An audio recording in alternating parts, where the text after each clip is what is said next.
আসসালামু আলাইকুম প্রিয় দর্শক, আপনাদেরকে একটি দৃশ্য দেখাচ্ছি। আপনারা দেখেন মৌমাছি কিভাবে ফুলের রেণু সংগ্রহ করতেছে। ফুল থেকে খুব কাছে থেকে দেখানোর চেষ্টা করব।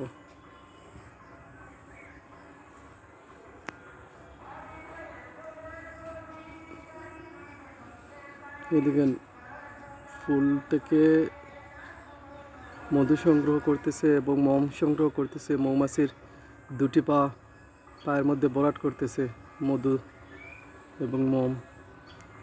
এগুলা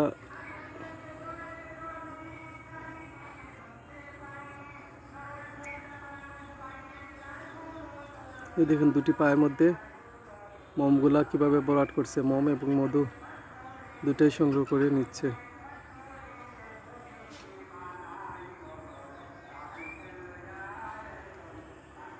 বেশ কয়েকটা মৌমাছি এখানে আছে। এই দেখেন দুটি পায়ের মধ্যে ভরাট করে গোলাকার বৃত্ত করে সাদা সাদা মোম এবং মধু দুটোই সংগ্রহ করে তাদের চাকে নিয়ে যাবে। জানি না কোন জায়গা থেকে ওরা আসছে, কিন্তু এরিকা গাছের ফুলের মধ্যে ওরা ইচ্ছা মতো মোম এবং মধু দুটোই সংগ্রহ করতেছে। হয়তো কারো পোষা মৌমাছিগুলো হবে, না হয়তো কোনো জঙ্গলে কোনো জায়গা থেকে তারা আসছে। তো এটা হচ্ছে মাছি মৌ। এগুলা মধু দুই জাতের, কয়েক জাতের আছে। তার মধ্যে একটা হচ্ছে মাছি মৌ এবং একটা হচ্ছে রাজমধু। এটা মাছি মৌ, এগুলো পোষা যায়। আমিও একবার পুষছিলাম, মানে বাক্সের মধ্যে।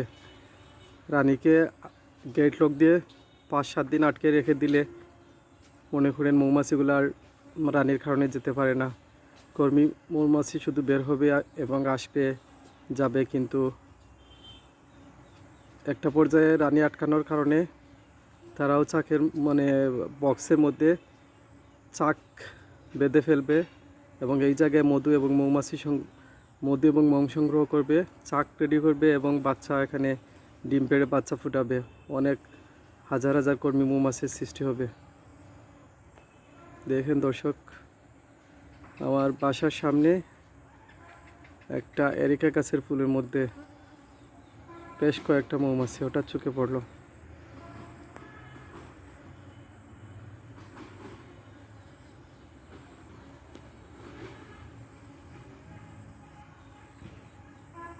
ধন্যবাদ দর্শক, চ্যানেলটিকে লাইক, কমেন্ট এবং সাবস্ক্রাইব করবেন এবং আপনাদের কোনো মতামত থাকলে জানাবেন। আমি একটু চেষ্টা করব ওরা কোন জায়গায় মধু সংগ্রহ করে নিয়ে যাচ্ছে। আমি জানি প্রায় 4 কিলোমিটার দূর থেকে তারা মধু এবং মম সংগ্রহ করতে পারে। এই দেখেন প্রত্যেকটা মৌমাছির পায়ের মধ্যে ভরাট করা করা মৌ আছে, মধু এবং মম দুটোই আছে।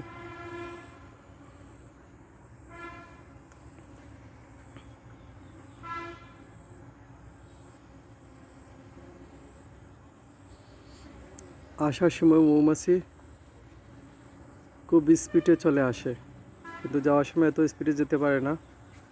যখন তারা মোম দিয়ে দুটি পা এবং মধু দিয়ে দুটি পা ভরে ফেলে তখন খুব দ্রুত যেতে পারে না, একটু স্লো মোশনে যায়।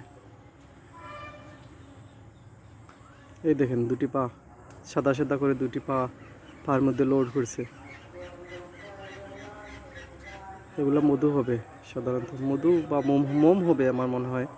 মধু তো মৌমাছি খেয়ে তারপরে মানে ভিতরে প্রক্রিয়াজাত হয়ে তারপরে বের করে বক্সে রাখে। এটা আমার মনে হয় ফুল থেকে এগুলা মম সংগ্রহ করতেছে। ধন্যবাদ দর্শক সবাইকে।